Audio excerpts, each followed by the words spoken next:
هو ازاي لسه في بنات متعرفش قيمة نفسها او قيمتها عامة؟ يعني مش مقدرين شخصيتهم وجمالهم. بزعل قوي. يعني لغاية دلوقتي كنت بخش مثلا على الفيسبوك وبفضل اقلب الاقي مثلا واحدة كاتبة خطيبي طلب مني ان انا اخس، ولو ما خسيتش مثلا هيسيبني، او مثلا ان مش عارفه يا ربي في حاجه في شكلي فمضطره اغيرها، او حاجه في شخصيتي مش عاجبه. يا نهار اسود، يا لهوي ازاي بجد. وكمان مصدومه ان برضو لغايه دلوقتي في ناس كتيره قوي ما بتاخدش المجاملات. يعني مثلا او في بنات كتيره قوي بتعتبر compliments just like حاجه بتتقال وبس كده. او مثلا لما حد يقول لها انت حلوه تقول له مش الهبل ده، لا بطل عبط.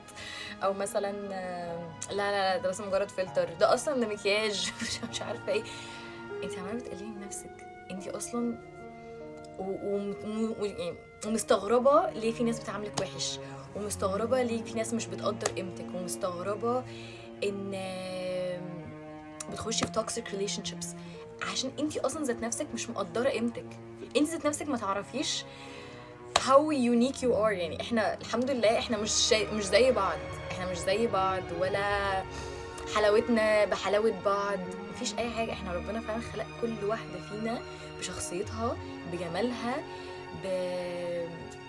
بكاريزمتها، بكل حاجة. بس ده مش بيقلل، وما تقارنيش نفسك، لان اوعي تفتكري مثلا عشان كل واحد فينا برضو بيبقى عنده ذوق معين. يعني ممكن مثلا لو شفتي الحاجة دي في البنت دي اللي هو الله لا هي تحفة، يعني لو انا مش زيها كنت هبقى تحفة. لا خالص على فكرة، ما هي برضو بتفكر كده واللي غيرها بيفكر كده. بس انتي لو بصيتي على اللي معاكي او بصيتي على جمالك بصورة مختلفة او بطريقة مختلفة، هتلاقي الناس اصلا والله العظيم بتتشد ليكي اضعاف اضعاف، حقيقي والله. ومش بقول كده مثلا وتحسي بحس حته اللي هو ايه انت متكبره، لا انا برضو في حته بتفصل يا جماعه. يعني في فرق ما بين انك انت تكوني متكبره ومناخيرك رافعه لفوق وشايفه نفسك والحاجات دي كل قيمه نفسك دي معناها انك انت مش lower your standards او اي حاجه. او لما حد مثلا يقولك كلمه حلوه فانت مش بتبقي مبهوره، بس بتحسي بيها، بتحسي بتاخديها فعلا. اللي هو اصل ما حدش يا جماعه دلوقتي او في الزمن اللي احنا عايشين فيه ده هيقول كومبلمنت كده وخلاص ويلا. اعتقد انا حاسه ان الناس دلوقتي بقت بتفكر قوي في كل كلمه هي بتقولها. فلما حد مثلا يعني او واحده صاحبتك تديك تقولك انت شكلك حلو قوي النهارده، ما تاخديهاش كاستهزاء، ما تاخديهاش كاي حاجه وحشه.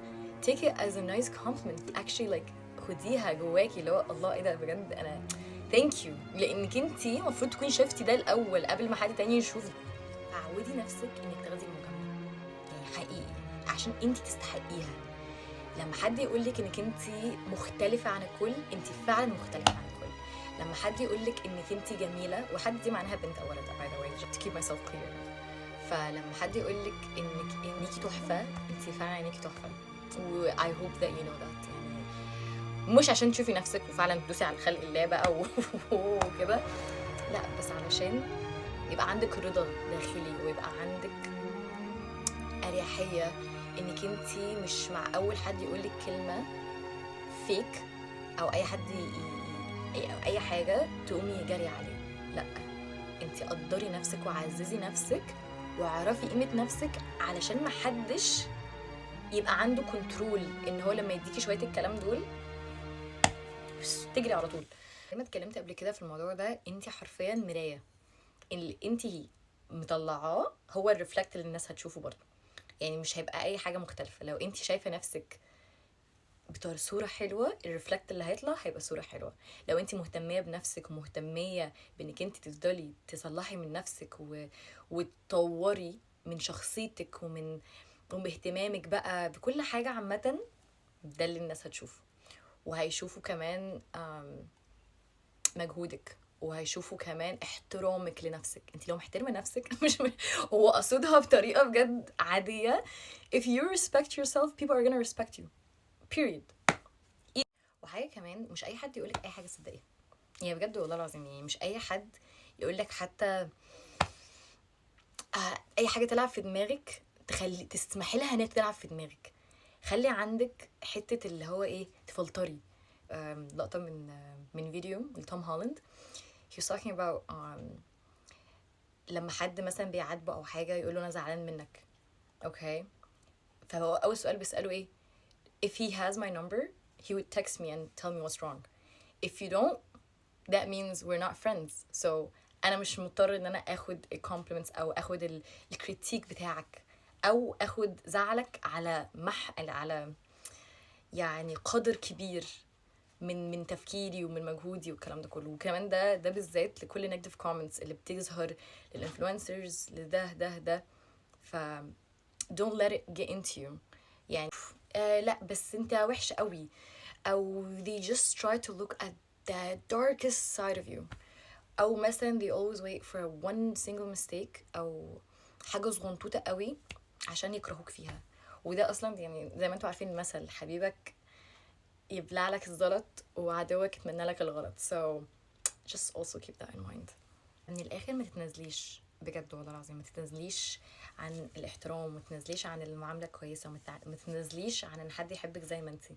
حاجه حد بيديها لك، القيمه دي انت بتصنعيها، او حاجه انت اللي بتاخديها منك انت، لانك انت you are your own person. you shouldn't wait for anyone to validate اي حاجه او to respect you او to compliment you in any way. وبجد من النهارده لما حد يقول لك كلمه حلوه just say thank you. easy، عادي جدا. keep it simple. yes you could just give a smile, you could do that, you could appreciate الكلمه. you don't have to say لا لا لا الشغل ده يا جماعه خلاص بقى بجد يعني. فحاجه اخيره بجد لو سمحتي ما تبقيش قاسيه قوي على نفسك كده، واعرفي قيمه نفسك. ولما حد ما يقدرش قيمتك امشي بجد، لان مش ده يعني لما تمشي اوعي تحسي انك انت مش هتلاقي حد تاني يقدر قيمتك دي. اصبري اكتر، بتنولي اكتر اللي يستحقك واللي يستهلك واللي يقدرك، ده هيحصل. ما تستعجليش. don't ever think that he's the last human being. فلا احنا كام على الارض؟ I don't even know. يعني مصر لوحدها 120 مليون يعني، فتخيلي بقى في كتير جدا جدا جدا. ف don't put limitations على نفسك و respect yourself and love yourself because you deserve it girl. يعني انت بجد يعني حلوة، اوكي؟ وايه كمان وحاولي برضو تسمعي الكريتيكس من صحابك وصلحيها، يعني افضلي برضو طوري من نفسك. بس كده. باي جايز.